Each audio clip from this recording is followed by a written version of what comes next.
It was a cold and rainy night when I was taken to the hospital. My name is John, and I had felt a sharp pain in my chest that night, so my wife called an ambulance. The paramedics rushed me to the nearest hospital, and I was immediately taken into the emergency room. The doctors and nurses were all in a hurry, shouting medical terms I couldn't understand. I felt like I was drifting in and out of consciousness. The pain became more unbearable with every passing second. The last thing I remembered was a doctor saying, "We need to get him to the operating room now." Everything went black after that. I don't know how long I was out, but it was eerily silent when I opened my eyes again. I was lying on a cold, hard surface, and the room was dimly lit. My body felt numb and heavy, and I struggled to remember where I was. Slowly, it started to come back to me: the hospital, the doctors, the pain. I tried to move, but my body wouldn't respond.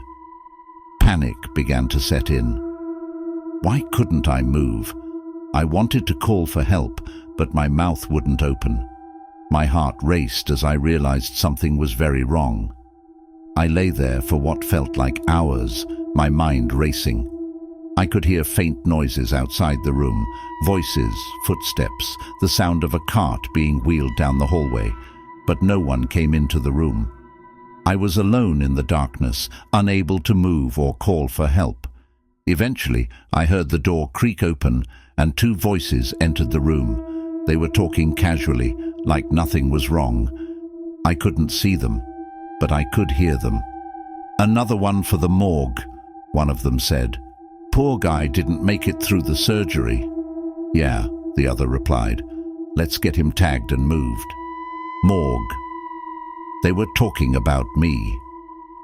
My mind screamed in horror, but my body remained unresponsive. I heard them approaching and felt their hands on my body as they moved me from the cold metal table to a stretcher. They covered me with a sheet, and I felt the fabric brush against my face. They wheeled me down a long hallway, the wheels of the stretcher squeaking with each turn. I was paralyzed with fear. They thought I was dead. How could this be happening? I could hear everything, but I couldn't move or speak. My mind raced, trying to think of a way to show them I was still alive, but nothing worked. Finally, we reached our destination. I heard the heavy door open and felt a rush of cold air. They pushed the stretcher into the room and stopped. "Let's put him in one of the drawers," one of the voices said. "We'll do the paperwork later." I felt their hands on me again as they lifted me off the stretcher and slid me into a narrow, cold space. The door closed with a metallic clang, and I was left in complete darkness. Time passed slowly. I had no idea how long I had been in there. I tried to stay calm, but the fear and panic were overwhelming. Was this how I was going to die, trapped in a morgue drawer, forgotten by everyone? Just when I thought I couldn't take it anymore, I felt a strange sensation in my fingers. I tried to move them, and to my surprise, they responded. Slowly, I wiggled my fingers, then my toes. My body was waking up. I took a deep breath and felt my chest rise and fall. It was difficult, but I managed to push the drawer open just a crack. I peered out into the dimly lit room. The morgue was empty, silent except for the hum of the refrigeration units. Summoning all my strength, I pushed the drawer open wider and sat up.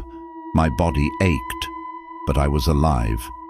I slid off the metal slab and stood on shaking legs. My hospital gown hung loosely on me, and I felt a chill as I walked toward the door. I needed to find someone to tell them I was alive. My mind was still foggy, but I knew I had to get out of there. I opened the door and stepped into the hallway. The lights were dim, and the hospital was eerily quiet. I walked slowly, leaning against the wall for support. Every step was painful, but I kept going. After what felt like an eternity, I saw a nurse at the end of the hallway. She had her back to me, busy with some paperwork. I tried to call out, but my voice was weak. I managed to make a small noise, and she turned around. When she saw me, her eyes widened in shock. "Oh my God!" she exclaimed, dropping the papers she was holding. She ran toward me, her face pale. "Help!" I whispered, my voice barely audible. She supported me as I collapsed, my legs giving out. "You're alive," she said, disbelief in her voice. "We thought you were dead." "I know," I said weakly. "Please get a doctor." She nodded and quickly called for help. Within minutes, I was surrounded by doctors and nurses, all talking at once. They helped me onto a stretcher and rushed me back to the emergency room. I was exhausted, but relief washed over me. I was finally getting help. As they worked on me, I overheard one of the doctors saying, "This is a miracle. We need to find out how this happened." Lying there, I knew I had been given a second chance. The fear and pain were slowly fading, replaced by a sense of gratitude. I had been declared dead and placed in the morgue, but I had fought my way back. I was alive, and I wasn't going to waste this precious gift. From that day on, I made sure to cherish every moment. Life was fragile, and I had come so close to losing it. I will never forget the terror of being trapped in the morgue, but it reminded me of how precious life truly is. Before we get into the next story, if you're here for the first time, please make sure to subscribe to our channel and press the bell icon for upcoming scary stories. We need your support. Please share these stories with your friends and family. Thanks.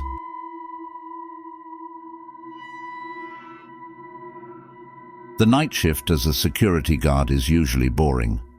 My job is to watch over a large empty lot with an old abandoned building nearby. It was once a hospital, but it shut down years ago. Rumors say it's haunted, but I don't believe in ghosts. I'm just here to do my job and earn a paycheck. The first part of my shift was quiet, as always. I walked around, shining my flashlight on the fence and making sure everything was in place. The air was chilly, and the only sounds were the distant calls of night birds and the rustling of leaves. I tried to keep myself awake by drinking coffee and listening to the radio, but the boredom was strong. Around midnight, I decided to take another walk. I walked along the fence near the old hospital. The building loomed in the darkness, its broken windows and crumbling walls casting eerie shadows. I usually avoided looking at it too long, but that night, something caught my eye. I saw movement near one of the windows on the ground floor. It was just a flash, like someone moving quickly. My heart started to pound. Was it just my imagination? I stood still, my breath visible in the cold air, and listened. After a moment, I heard a faint noise like someone moaning. Against my better judgment, I decided to check it out. I walked over to the fence, found a hole in it, and slipped through. My footsteps were loud on the gravel as I approached the building. The door was slightly open, creaking softly in the wind. I pushed it open and stepped inside. The air inside was damp and musty. My flashlight beam cut through the darkness, revealing old rusted equipment and broken furniture. I followed the sound of the moaning, which was now clearer. It led me down a hallway and into a small room. My heart nearly stopped when I saw him. A man was tied to a chair, ropes binding his arms and legs. His head was slumped forward, and he looked exhausted and pale. He looked up as my flashlight hit him, and his eyes were wide with fear and desperation. "Help me," he whispered, his voice hoarse. I hurried over and started working on the knots. They were tight, and my hands were shaking, but I managed to loosen them.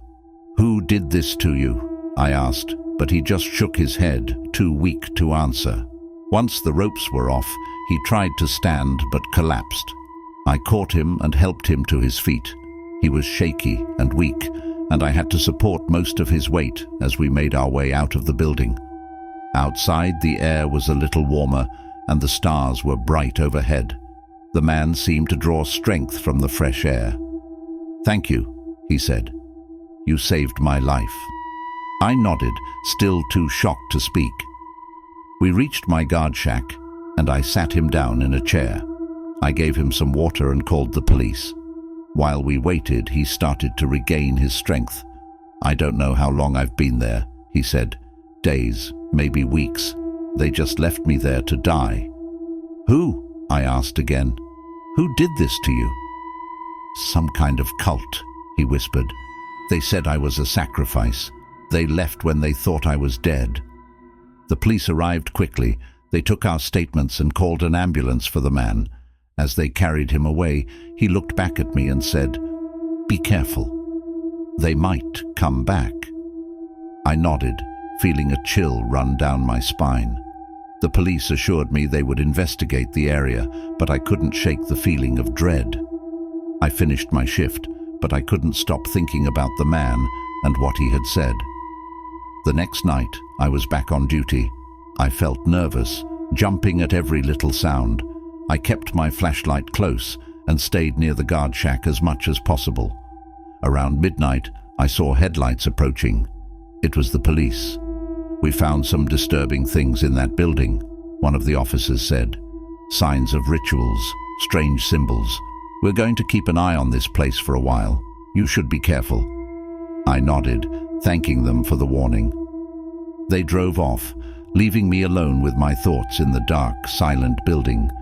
The night seemed even darker now, the shadows deeper. I couldn't shake the feeling that someone, or something, was watching me. Over the next few weeks, things slowly returned to normal. The police increased their patrols in the area, and I stopped seeing any signs of movement near the building. But I never forgot that night or the look in that man's eyes. I still don't believe in ghosts, but I do believe in evil. Whatever those people were doing in that building, it was dark and twisted. I'm just glad I was there that night, that I could help that man escape. And I'll always be on guard, just in case they come back.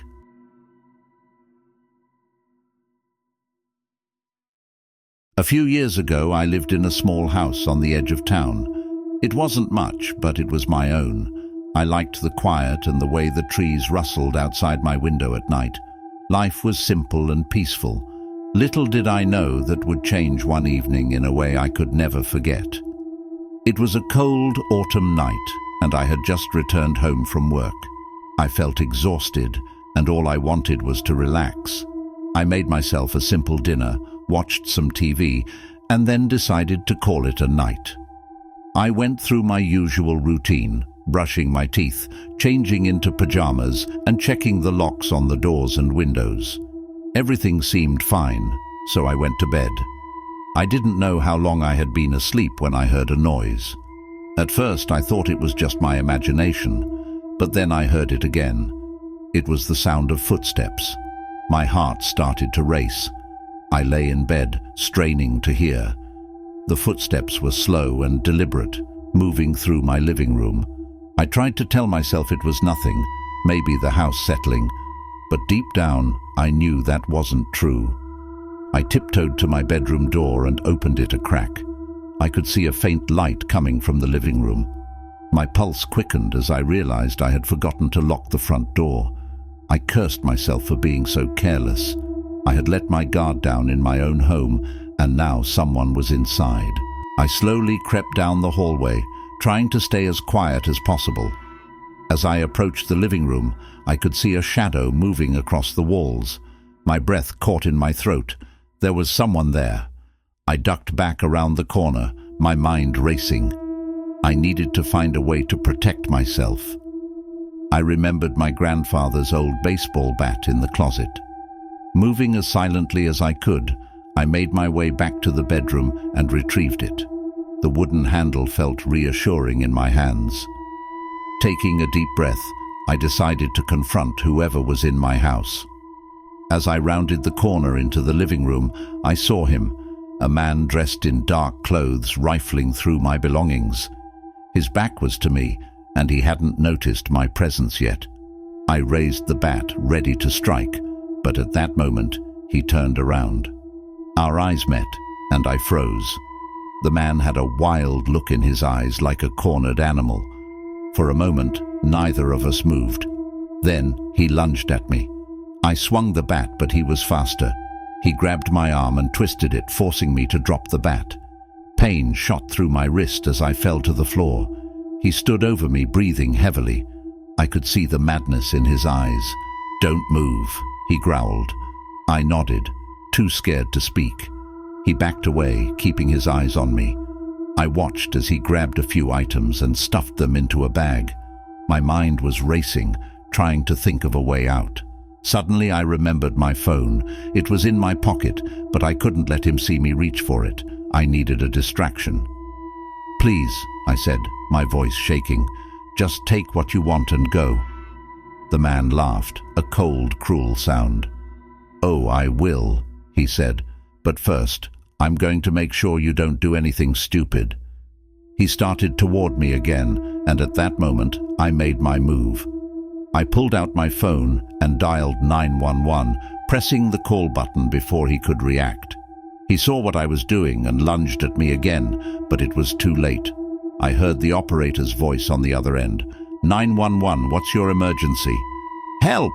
I managed to gasp out before the man ripped the phone from my hand and smashed it against the wall. "You idiot!" he snarled, but I could see the fear in his eyes now. He knew the police were on their way. He grabbed his bag and bolted for the door. I lay there trembling as the minutes dragged by. It felt like an eternity before I heard the sound of sirens approaching. The police burst through the door, guns drawn, but the man was already gone. They helped me to my feet and checked me for injuries. I was shaken but mostly unharmed. I told them everything that had happened, and they searched the house and the surrounding area, but the man was nowhere to be found. The police stayed with me for a while, taking my statement and trying to reassure me. They promised they would do everything they could to catch the intruder, but as the night wore on and they still hadn't found him, my hope began to fade. I couldn't sleep that night or for many nights after. Every creak and groan of the house set my nerves on edge. I kept thinking about the man, about his wild eyes and the way he had laughed. The police never did find him, and he never came back. But the memory of that night stayed with me. I eventually moved to a new place, a little apartment in the city where I felt safer. But I never forgot the lesson I learned that night. No place is truly safe, and you can never be too careful. I always double-check my locks now, and I never go to bed without making sure my doors are secure, because you never know who might be out there, waiting for an opportunity to strike.